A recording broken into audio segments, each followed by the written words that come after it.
வணக்கம் நேர்களே, நான் உங்க ரெஜியா பேசுறேன். பொன்னியின் செல்வனுடைய சுவாரஸ்யமான அத்தியாயம் 6 இப்ப பார்க்கலாம். நடுநிசி கூட்டம். குறவை கூத்துக்கும் வெறியாட்டத்துக்கும் அப்புறமா வந்திருந்த விருந்தாளிங்க எல்லாருக்குமே ஒரு பெரிய விருந்து பெருமையோட நடந்துகிட்டே இருந்துச்சு.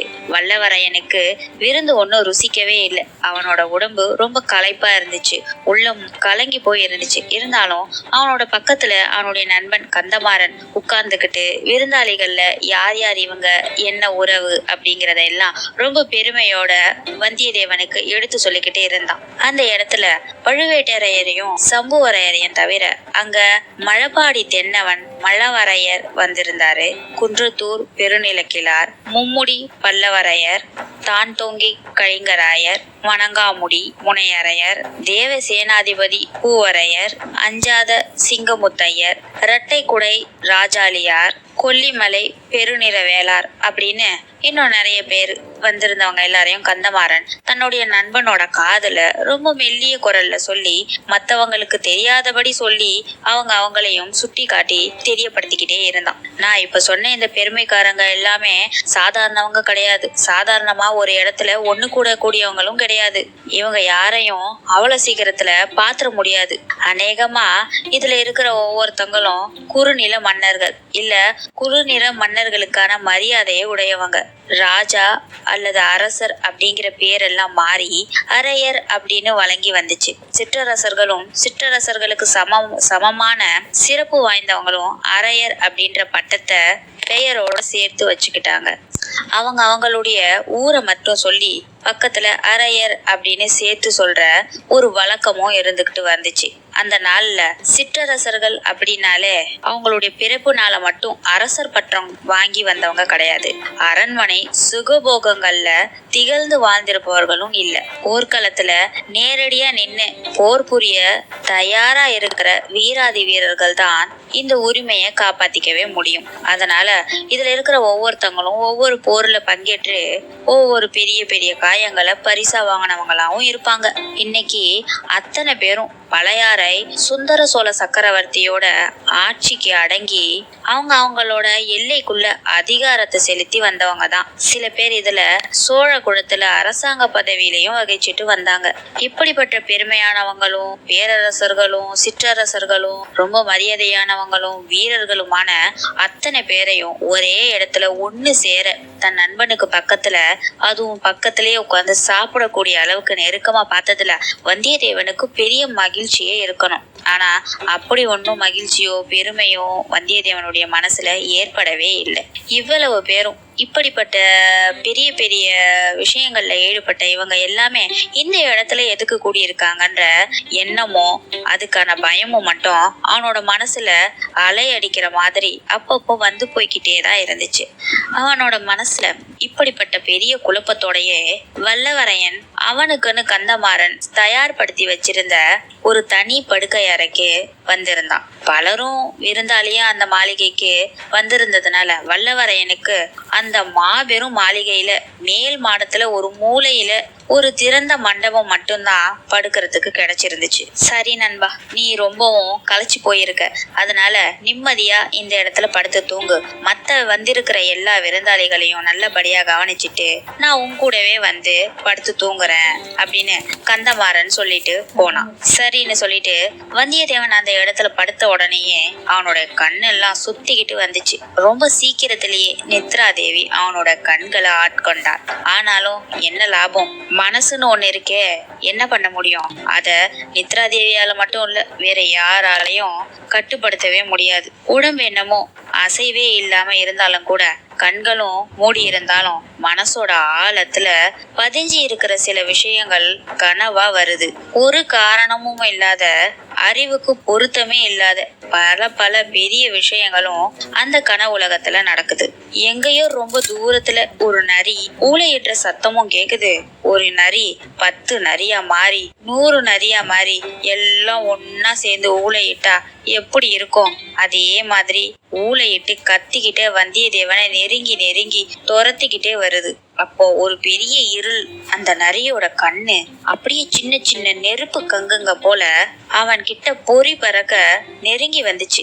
இன்னொரு பக்கம் திரும்பி ஓடி தப்பிக்கலான்னு வந்தியத்தேவன் பாக்குறான். அவன் பார்த்த இன்னொரு திசையில 10, 100, 1000ன்னு நாய்கள் ஒரே மந்தையா குறைச்சிக்கிட்டே அவனை பாஞ்சு ஓடி கடிக்கிற மாதிரி தோரணையில வந்துச்சு. அது நாயினே சொல்ல முடியாது, பேயினே சொல்லலாம். அந்த மாதிரி ஒரு வெறியோட வந்துச்சு. அந்த வேட்டை நாயோட கண்கள்ல அனல் பொறிகளும் அப்படியே ஜுவாலையா ஜொலிச்சிச்சு. இந்த நரிங்க கிட்டையும் வேட்டை நாய்ங்க கிட்டையும் நடுவுல நம்ம மாட்டிக்கிட்டா நம்மளுடைய கதி என்னதான் ஆகும் அப்படின்னு நினைச்சுக்கிட்டு இருந்த வந்தியத்தேவன் ரொம்ப நடுநடுங்கி போயிட்டான். நல்ல வேலையா எதிர்த்தப்பல ஒரு கோயில் தெரிஞ்சிச்சு. ஓட்டமா ஓடி அந்த திறந்திருந்த கோயிலுக்குள்ள புகுந்து வாசல் கதவை தாப்பால் போட்டுக்கிட்டான். திரும்பி பார்த்தா அது காளி கோயில்ன்றது மட்டும் தெரிஞ்சிச்சு. அகோரமா வாயை திறந்துகிட்டு இருந்த காளி மாதாவை சிலைக்கு பின்னால் இருந்து பூசாரி ஒருத்தன் வெளிவந்தான்.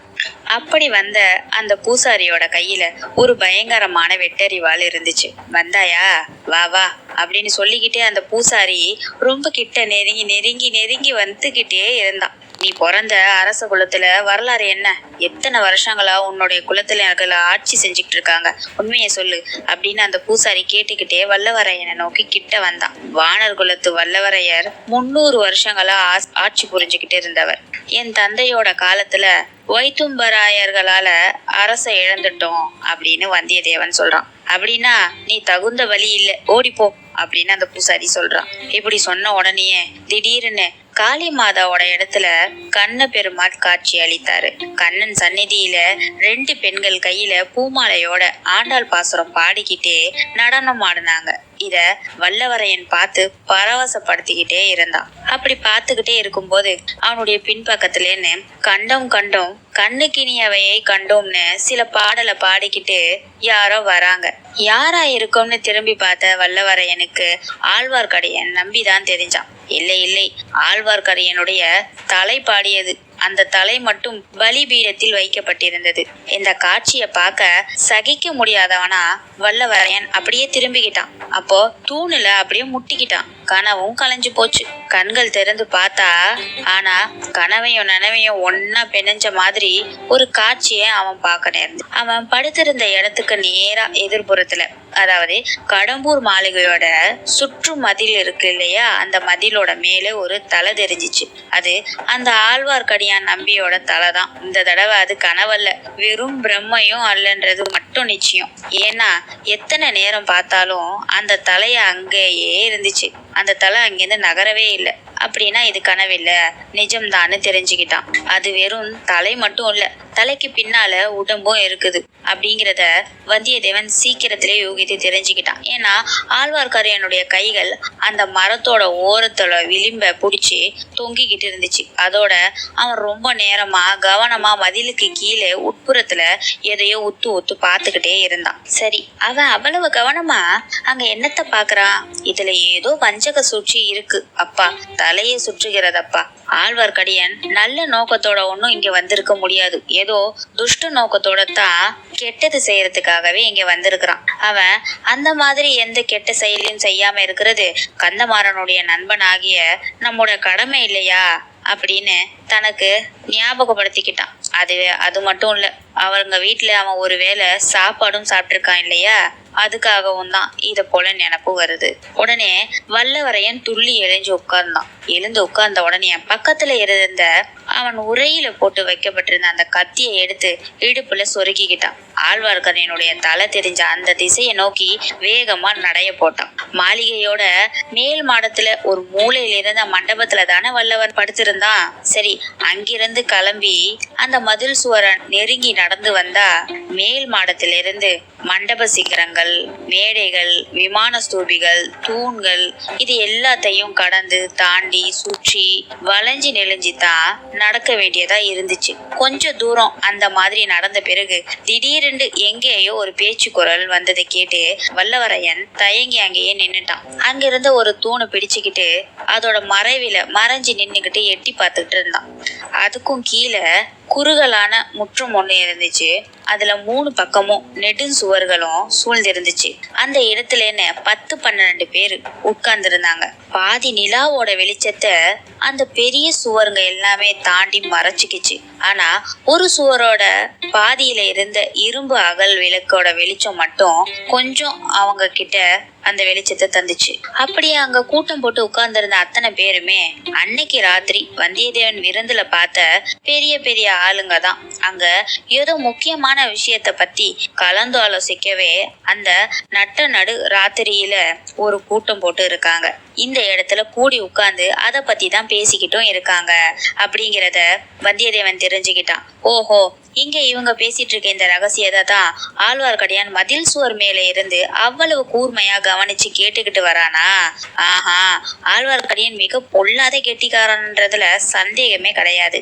அவன் இருக்கிற இடத்துலன்னு கீழே இந்த கூட்டம் கூடி உட்கார்ந்து பேசுறவங்கள ஒருவாறு கவனிக்க முடியும். அவங்களுடைய பேச்ச கூட ரொம்ப நல்லா கேட்க முடியும். ஆனா கீழே இருக்கிறவங்க ஆழ்வார்க்கடியான பார்க்க முடியாது. அந்த இடத்துல பெரிய மாளிகை சுவர்கள் எல்லாமே அந்த மாதிரி அமைக்கப்பட்டிருந்துச்சு. இதை எப்படியோ ஆழ்வார்க்கடியான் தெரிஞ்சுக்கிட்டு கரெக்டா அந்த இடத்துல வந்து நிக்கிறானே, சரியான கெட்டிக்காரன் தான் போல இருக்கு. அதுல சந்தேகமே இல்லை. இவனோட கெட்டிக்காரத்தனம்லாம் இந்த வானர்குல வந்தியத்தேவன் கிட்ட பழிக்காது அப்படின்னு வந்தியத்தேவன் முடிவு பண்ணிக்கிட்டான். இந்த வேஷதாரி வைஷ்ணவனை கைப்புடியா பிடிச்சு இழுத்துக்கிட்டே வந்து இல்ல இல்ல அப்படி அவனை பிடிச்சி இழுத்துட்டு வந்தா கீழே கூடி இருக்கிறவங்களுடைய கவனம் எல்லாமே நம்ம பக்கம் திரும்பிடுமே. மதில் சுவரை இவங்களுக்கு தெரியாம அணுக முடியாது. அப்படி அவங்க பாக்குற மாதிரி மதில் சுவர் மேல நம்ம ஏறி போனாலும் கூட நமக்கு ஏதாவது ஆபத்து வந்துடலாம். அது மட்டும் இல்லாம இன்றைக்கு நாள் பார்த்து இவன் இங்க வந்திருக்க தேவையில்லையே அப்படின்னு சமூகரையர் சொன்னது வந்தியத்தேவனுக்கு இப்ப நினைப்பு வந்துச்சு. அப்படின்னா இவங்க எல்லாமே ஏதோ முக்கியமான ஒரு விஷயத்த பத்தி கலந்து பேசுறதுக்காக தான் இங்க வந்திருக்காங்க. அப்படி அவங்க பேசுற விஷயத்த வேற யாராவது தெரிஞ்சுக்கிறத அவங்க விரும்பி இருக்க மாட்டாங்க. அப்படி இருக்கும்போது நம்மளை இவங்க திடீர்னு இந்த இடத்துல பார்த்தா என்ன நினைப்பாங்க? ஒருவேளை ஆழ்வார்க்கடியனை நம்ம அங்க இருக்கான்னு சுட்டி காட்டினாலும் நம்ம இங்கேருந்து போறதுக்குள்ள அவன் குதிச்சிறங்கி ஓடியே போயிடுவான். அப்போ ஒருத்தன் இருந்தான்னு நான் சொன்னா கூட நம்மள நம்ப மாட்டாங்க. அது மட்டும் இல்லாம அங்க படுத்திருந்தவன் இங்க எதற்காக எழுந்திரிச்சு வந்தான்னு எல்லாரும் நம்மள சந்தேகமா கேட்பாங்க. அதுக்கு நம்ம என்ன பதில் சொல்லுவோம்? இல்ல, அது மட்டும் இல்லாம கந்தமாறனை தர்ம சங்கடமான நிலைக்கு நம்ம தள்ளுறதா ஆயிடும். ஆஹா, அது யாரு? என் நண்பன் கந்தமாறன் போலவே இருக்கிறதே. சரி சரி, அப்படின்னா கந்தமாறன் இந்த கூட்டத்துல கலந்துருக்கான் போல இருக்கு. காலையில கந்தமாறனை கேட்டா இந்த விஷயம் எல்லாம், இந்த கூட்டத்துல நடந்த விஷயங்களை கூட தெரிஞ்சிட போகுது. சரி, நம்ம போகலாம். அதே நேரத்துல அந்த கூட்டத்துக்குள்ளேயே பக்கத்துல மூடி வைக்கப்பட்டிருந்த அந்த மூடு பல்லக்கு வந்தியத்தேவனுடைய கவனத்தை ஈர்த்துச்சு. இது என்னப்பா பல்லக்கு? இது பழுவேட்டையரோட யானை மேல வந்த பழுவேட்டையருடைய மனைவியா இருக்குமோ?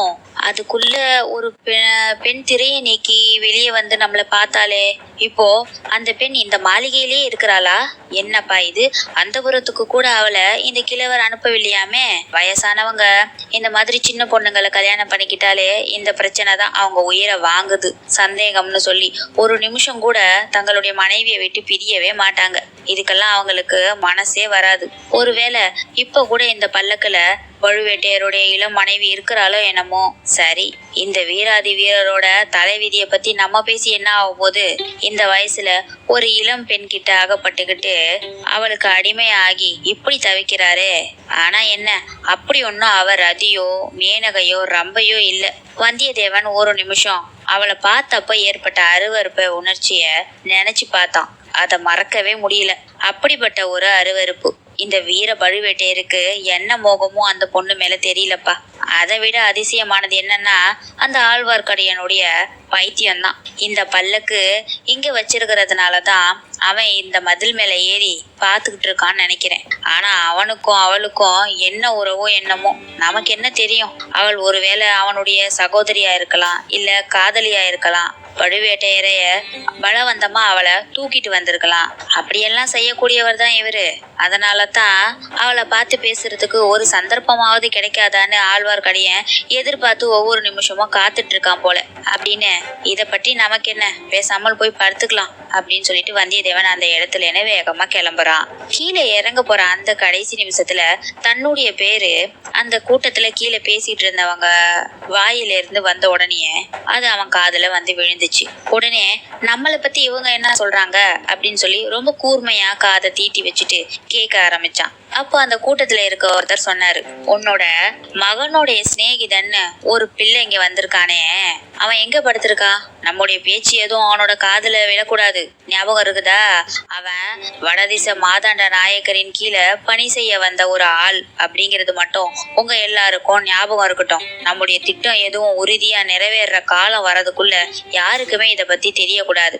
அந்த பிள்ளைக்கு மட்டும் நம்ம பேசுற ஏதாவதுல கொஞ்சம் தெரிஞ்சிட்டா கூட அவனை இந்த கோட்டையில இருந்தே வெளியே அனுப்ப கூடாது. ஒரேடி அவனோட வேலைய தீர்த்து கட்டிட வேண்டியதுதான். என்ன புரியுதா அப்படின்னு அந்த கூட்டத்துல இருக்க ஒருத்தர் சொல்லிக்கிட்டு இருந்தாரு. இதை கேட்ட வந்தியத்தேவனுக்கு எப்படி இருக்கும்னு நேயர்களே நீங்களே யோசிச்சு பாத்துக்கங்க.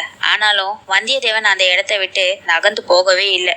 அவங்களுடைய பேச்ச முழுசா கேட்டுட்டு தான் இந்த இடத்தை விட்டு போகணும்னு முடிவு பண்ணிட்டான். ஏன்னா அவனுடைய பேச்சும் உயிரும் இந்த இடத்துல அடிபட்டுச்சு இல்லையா, அதனால இந்த முடிவு வந்துச்சு.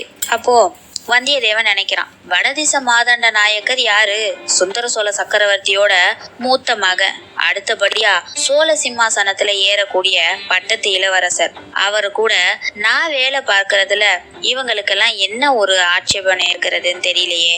அவருக்கு தெரியக்கூடாத விஷயம் இவங்க அப்படி என்னத்த பேசிட போறாங்க இப்படின்னு யோசிச்சுக்கிட்டு இருக்கப்ப அந்த நேரம் பார்த்து கந்தமாறன் தன்னோட நண்பனுக்கு சாதகமா பரிந்து பேசினது வல்லவரனுடைய காதுல விழுந்துச்சு. என்னுடைய நண்பன் மேல் மாடத்து மூளை மண்டபத்துல வந்தியத்தேவன் நிம்மதியா படுத்து தூங்கிட்டு இருக்கான்.